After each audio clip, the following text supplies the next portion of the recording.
4 में कोई बदलाव भी करेंगे अगर आता है तो? नहीं, बदलाव के स्तर देखिए, बदलाव तो विभाग को ही करना रहता है, और जब विज्ञापन तैयार होता है विज्ञापन शाखा से, तो उसका अप्रूवल प्रशासनिक विभाग से लेना पड़ता है। प्रशासनिक দেখো, বিহার শিক্ষক নিয়োগ বা বিপিএসসি টিআরই 3 বলো বা টিআরই 4 কিংবা আপকামিং টিআরই 5, সবগুলোতেই তোমাদের এটা বিশেষ চিন্তার বিষয় রয়েছে যে ডোমিসাইল লাগু হবে কি হবে না, সেই বিষয়ে তোমাদের এটা চিন্তা রয়েছে। তার আগে একটা কথা বলে দিই যে বিহারের বিপিএসসি যে অ্যাডিশনাল সেক্রেটারি, উনি টিআরই 3 এর রেজাল্ট সম্পর্কে বিস্তারিত তথ্য দিয়েছেন। সেটা আমি এক্ষুনি তোমাদেরকে শোনাচ্ছি, কি বলেছেন তোমরা পরিষ্কার শুনে নাও। এবং বিপিএসসি যে তৎপর টিআরই 3 এর পর টিআরই 4 এবং টিআরই 4 এর পর পরবর্তী ধাপগুলো, সেগুলো কিন্তু আমরা বুঝতে পারছি এই যে লাগাতার এরকম নিউজ আসছে, এবং সেই নিউজ দেখে তো তোমাদেরকে বলবো যে এত চিন্তা করার কোনো কারণ নেই, এবং তোমরা একদমই চিন্তা করো না।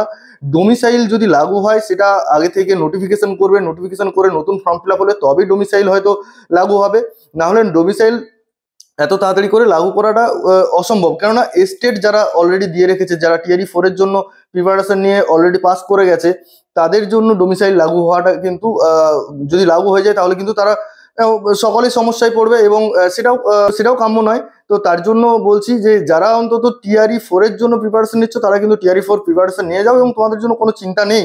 কারণ তোমরা যখন স্টেট ফর্ম ফিল আপ করেছিলে, তখন কিন্তু ডোমিসাইল একদম পরিষ্কারভাবে বলা ছিল ডোমিসাইল নো, ঠিক আছে? সেক্ষেত্রে এটা নিয়ে কোনো চিন্তা করার দরকার নেই। আর একটা কথা, যে 9 সেপ্টেম্বর যে ওখানে বন্ধ রয়েছে, তো সেক্ষেত্রে দেখা যাক বন্ধ হওয়ার জন্য যে কি কি তথ্য উঠে আসছে, বা ওটার জন্য কতটা ডোমিসাইল লাগু হওয়ার কতটা প্রভাব পড়ছে, সেগুলো পরবর্তী ক্ষেত্রে বোঝা যাবে। তবে অফিসিয়ালি তরফ থেকে এখনো পর্যন্ত কোনো রকমভাবে ডোমিসাইল নিয়ে কোনো কথা হয়নি, সেটা তোমরা প্রত্যেকে জানো। আর হ্যাঁ, এই যে টিআরই 3 নিয়ে যে কথাটা বলেছেন আমাদের বিপিএসসির এডিশনাল সেক্রেটারি, সেটা একবার তোমরা শুনে নাও, ঠিক আছে? তো চলো একবার শুনে নেওয়া যাক।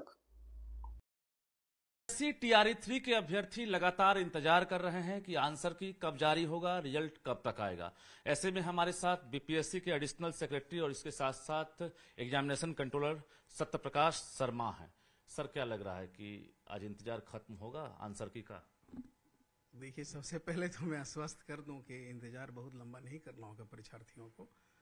हम लोग प्रयास कर रहे हैं कि 100% फुल प्रूफ रिजल्ट हो, और इसके लिए तैयारी भी चल रही है।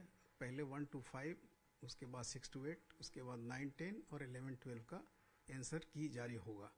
तो हम लोग पहले 1 to 5 का रेडी कर दिए हैं। आज से कल तक पब्लिश हो जाएगा, वेबसाइट पर आ जाएगा बीपीएससी का, और परीक्षार्थी स्वयं देख सकते हैं कि उनको मतलब क्या अगर आंसर की बात करेंगे तो अभी 1 to 5 का ही तैयार हुआ? 1 to 5 का रेडी हो गया है, आज से कल तक वो जारी कर देंगे। आज चांस नहीं है? आज संभावना कम है शाम तक, नहीं तो कल तो डेफिनेटली होगा, कल जारी करेंगे जी। यस। और 6 to 8 का? 6 to 8 में चूंकि कई विषय होते हैं, तो वो भी फाइनल ही रेडी हो गया, लेकिन एक आध 2 दिन और समय लग सकता है। तो 1 से 2 दिन के अंदर, 2 दिन बाद उसको भी 9, 10 उसी तरह से लगातार हाँ, उसके बाद गैप करके 1-2 दिन गैप करके, चूंकि 11, 12 में खासकर 29 विषय है, तो उसमें टाइम लगता है। एक्सपर्ट लोग बाहर से आते हैं, तो उनके साथ मिलकर मीटिंग करा के फाइनल आंसर तैयार करने में थोड़ा टाइम लग जाता है, इसलिए टाइम लग रहा है। कल अगर जारी करते हैं तो कल अभ्यर्थी कितने बजे से वेबसाइट पर देख सकेंगे आंसर की? कल जारी होगा तो कल शाम से 8 बजे के बाद से दिखना शुरू हो जाएगा। अच्छा, लेकिन पहले कहा गया था, एक टारगेट भी था आपका कि सभी का एक साथ जारी होगा, कहीं पर कोई समस्या आई? नहीं, कोई समस्या नहीं है इसमें। अगर आप सच पूछें तो जारी तो कर सकते हैं, लेकिन फिर 1 to 5, 6 to 8 को थोड़ा इंतजार करना पड़ेगा तब, क्योंकि 9, 10 और 11, 12 में विषय बहुत ज़्यादा होते हैं। 15 विषय है 9, 10 और 11, 12 में 29 विषय है, तो सभी विषय को एक जगह कंबाइन करने में थोड़ा टाइम लग जाएगा। तो मैं चाह रहा हूँ कि जैसे ही 1 to 5 रेडी हो गया तो मैं जारी कर देता हूँ, ताकि रिस्पॉन्स सीट जो है उसकी भी एक तरह से मांग उठने लगी है कि रेस्पॉन्स सीट जो हमने डाला था और लोगों का आपत्ति अभ्यर्थियों का लिया था, उसमें जो फीडबैक हमको मिला था, एक्चुअली मेन डाटा में कोई प्रॉब्लम नहीं था। जो ओरिजिनल डाटा जिस पर रिजल्ट पब्लिश होता, उसमें कहीं कोई प्रॉब्लम नहीं था, बट वो उसको आगे बढ़ाने के लिए, मतलब वो ये सीट पर डालने में ही थोड़ा सा प्रॉब्लम हुआ था, उसी को करेक्ट किया गया है। मतलब मेन डाटा में कहीं कोई प्रॉब्लम नहीं था। इसलिए अभ्यर्थी को मैं आश्वस्त कर देना चाहता हूं कि उन्होंने जो रेस्पॉन्स दिया है वो 100% करेक्ट है। मेरे पास डाटा 100% करेक्ट है। वो कब जारी कर रहे हैं? वो उसमें भी हम लोग एकदम बड़े पैमाने पर एक्सरसाइज कर रहे हैं, और उम्मीद करता हूँ कि 4-5 दिन के अंदर वो भी रेस्पॉन्स डेटा भी चला जाएगा। 4-5 दिनों में? हाँ, बिल्कुल जी। HM और हेड टीचर वाले जो अभ्यर्थी हैं वो भी इंतजार कर रहे हैं, चूंकि परीक्षा के कई तरह से दिन हो गए। उसका भी सेकंड लिस्ट जारी करेंगे, यही 9, 10, 11, 12 के आसपास में उनका भी जारी कर देंगे और हम लोग फाइनल आंसर जारी करेंगे। मतलब कुछ 31 तक, 1 तक, 2 तक कुछ टारगेट? 2 तारीख तक तो मैक्सिमम 2 तक 2 सितंबर। हाँ निकल देंगे, निकल जाएगा बिल्कुल। अच्छा, ये जो रिजर्वेशन पॉलिसी है तांती ततमा वाला, तो एक तरह से गाइडलाइन आपने जारी कर दिया है और जो सुधार है उसका मौका भी आपने दे दिया है। 50% वाला जो आरक्षण है जिसके आधार पर रिजल्ट आपको देना है, उसको लेकर कहाँ पेच फंसा हुआ? देखिए उसमें प्रॉब्लम क्या है ना कि जब रिजर्वेशन एक्सटेंडेड को रोक के पुनः जो पुराना रिजर्वेशन पे चला गया, तो जीएडी ने हमें चिट्ठी लिखा है सेक्रेटरी को एड्रेस करते हुए कि जो पुरानी पद्धति थी उसी पर आरक्षण प्रणाली लगेगी। तो अब विभाग से ही अब आना है कि रोस्टर को फिर से करेक्ट करके देंगे तो उसके आधार पर रिजल्ट पब्लिश होगा।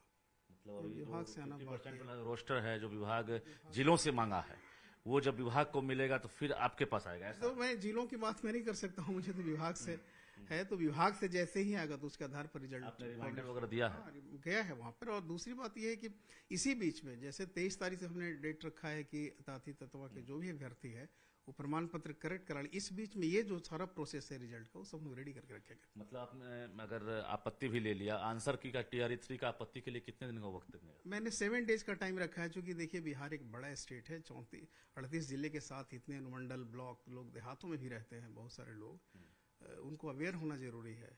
क्योंकि जब उन्हीं को पता नहीं होगा, अभ्यर्थी को ही पता नहीं होगा, तो फिर फ्रूटफुल रिजल्ट नहीं हो पाएगा। तो हर अभ्यर्थी को ये चीज़ जाननी चाहिए कि अगर वो आपत्ति करना चाहते हैं तो वेलकम है। और हमेशा हित तो हम लोग सोचते ही नहीं है, लड़कों का मेरिट प्रभावित किसी भी हाल में नहीं हो, इसका ध्यान रखना है।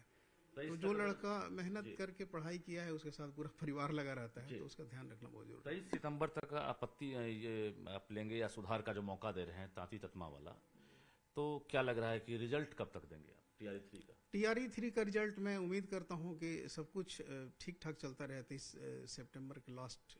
मतलब कोई डेट दे दीजिए, ऐसा लगेगा कि एग्जामिनेशन कंट्रोलर ने कह दिया कि अब जैसे 23 तक जो है टाइम है और एग्जामिनेशन का रिजल्ट जो है हम दे रहे हैं तो दे रहे हैं। देखिए एक तो अलग अलग क्लास है, 1 to 5, 6 to 8, 9, 10, 11, 12, तो एक दिन में सारा रिजल्ट देना संभव नहीं होता है। तो एक बार हम लोग शुरू कर देंगे तो कंटिन्यूअस हो जाएगा रिजल्ट। मतलब इस महीने में शुरू शुरू का ही तो इंतजार होता है, शुरू कब करेंगे? इस महीने के अंत तक ही हो पाएगा, 23 के बाद ही हो मैं पाएगा। अंदाज कर रहा हूँ कि 25 तारीख से वो देखने को मिल जाएगा। आप गेस कर सकते हो 25-26 के बाद शुरू हो जाएगा। दे देंगे आप बाद या 25-26?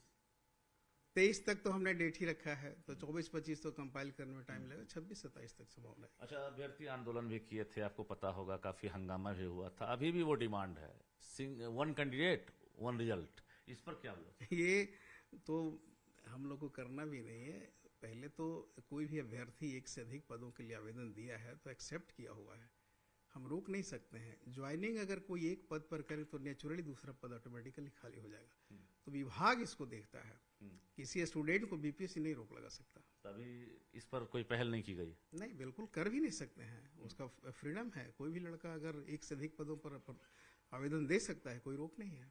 सिलेक्शन उनका एक से अधिक पदों पर ही हो सकता है, जो ज्वाइन करे ऑटोमेटिकली दूसरी पद खाली होगी, ये विभाग देखेगा। कैसा रिजल्ट रहेगा? क्योंकि लाखों अभ्यर्थी शामिल हुए हैं, वो इंतजार कर रहे हैं कि कटअप क्या जाएगा, रिजल्ट कैसा रहेगा, TRE1-2 से टफ रहेगा या कम होगा। 50% जो आरक्षण है ये लागू होने के बाद किनको फायदा हो रहा है, ये बताइए। देखिए ये कट ऑफ का तो अभी बताया नहीं जा सकता है, रिजल्ट प्रिपरेशन अभी हुआ नहीं है।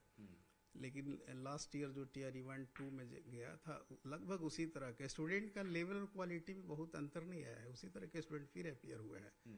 तो थोड़ा बहुत इधर उधर हो सकता है, लेकिन बहुत नीचे नहीं जा सकता। बहुत नीचे नहीं जाएगा। लेकिन जो 50% आरक्षण है, जो पहले 65% था, तो उसमें किन कैंडिडेट को फायदा मिलने वाला? तो स्वाभाविक है, अनारक्षित पद बढ़ेगा, अनारक्षित का पद बढ़ जाएगा। तो उसमें कटअप डाउन होगा, जो अनारक्षित हैं उनका? नहीं, कटअप बढ़ भी सकता है। कटअप बढ़ भी सकता है, दोनों बात है। अच्छा, दूसरी बड़ी बात यह है कि अब चूंकि आप लोग इंटरनल तैयारी में जुट गए हैं, विभाग भी जुटी हुई है तैयारी में, तो TRE4 को लेकर भी एक टारगेट चल रहा होगा। चूंकि लगातार आयोग जो है 1, 2, 3 एक अनुभव भी हो गया होगा बहाली करने का, इतनी बड़ी संख्या में TRE4 को लेकर क्या टारगेट है? देखिए अभी TRE4 के बारे में बात करना थोड़ा सा ज्यादा ही पहले हो जाएगा, क्योंकि विभाग के स्तर पर ही वैकेंसी आती है और अभी TRE3 ही जब क्लोज नहीं हुआ तो TRE4 के बारे में बहुत। अगर विभाग आपको बोल दे अभी कि आयोग जो है TRE4 भी ले ले, तो आप कब तक प्रिपेयर हो सकते हैं 4 लेने के लिए? तब तो 1 से 1.5 महीना टाइम लगेगा रेडी होने में।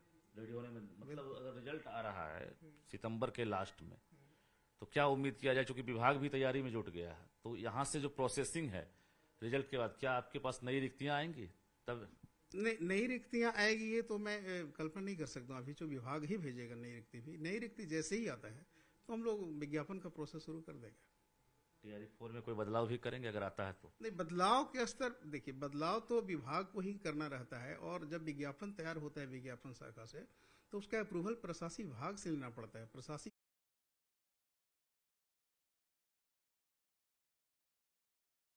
विभाग ही उस विज्ञापन के তোমরা সমস্ত বক্তব্য শুনলে, তোমাদের কি বক্তব্য অবশ্যই তোমরা কমেন্ট বক্সে কমেন্ট করে জানাও। আরো কিছু তথ্য যদি আসে অবশ্যই তোমাদেরকে ভিডিওর মাধ্যমে জানাবো। আজকে এই পর্যন্ত, সকলে ভালো থেকো, সুস্থ থেকো, এই বলে আজকের ভিডিও এখানে শেষ করছি। ধন্যবাদ।